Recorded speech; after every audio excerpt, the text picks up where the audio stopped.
My name is Debbie Reynolds. They call me the Data Diva. Today I want to talk about data privacy and ChatGPT. So ChatGPT has taken the world by storm in terms of being a large language model that's now open to the public.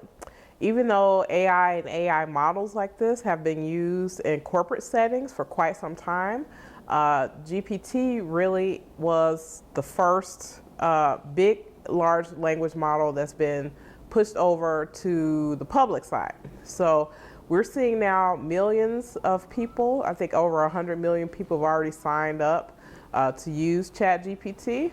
We're seeing kind of an AI arms race in companies trying to implement things like ChatGPT and other generative AI tools into maybe existing applications that we use every day. But in terms of privacy, there are a couple of things that people need to really think about when they're using these AI models and chat tools. So the first thing is prompting. So when you're prompting on a ChatGPT model, you're entering information into the bot and you're asking it to give you a particular result. We're seeing some large companies actually ban things like ChatGPT because they're concerned about employees entering confidential or even sensitive information. So you definitely shouldn't enter confidential or sensitive information. If you read the terms and conditions and the privacy policies, they clearly state that any information that you enter into the bot can be used by the company. So in some ways, that's kind of your consent. So using the bot, using chat bots, you're consenting to them using the information that you've given them for either training purposes or improving the model.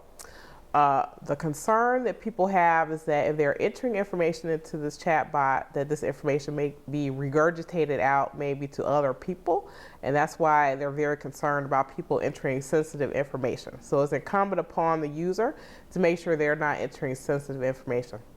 The other bigger, wider privacy concern with chatbots and things like ChatGPT is the source of the data. So ChatGPT is basically vacuuming up information from the internet, and not all information that's publicly available on the internet should be public or should be sort of vacuumed up. So I'll give you an example. Let's say you shared a link with someone, you gave them permissions to look at something, but just because you gave them that link doesn't mean that they didn't share it with other people, or that it may not be accessible by these other huger tools that are actually going out seeking information. So in that way, people, if you have information that you thought was secure, that may not be secure, it may end up in these large language models. So it's incumbent upon people to make sure that if they have information like that they intend to be private, that they need to check their permissions and make sure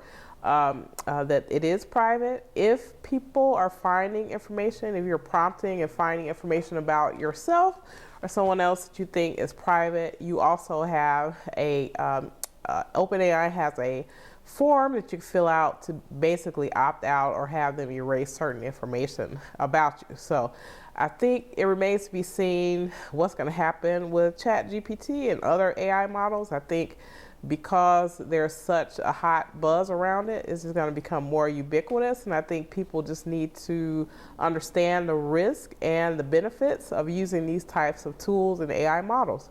That's it. Thank you.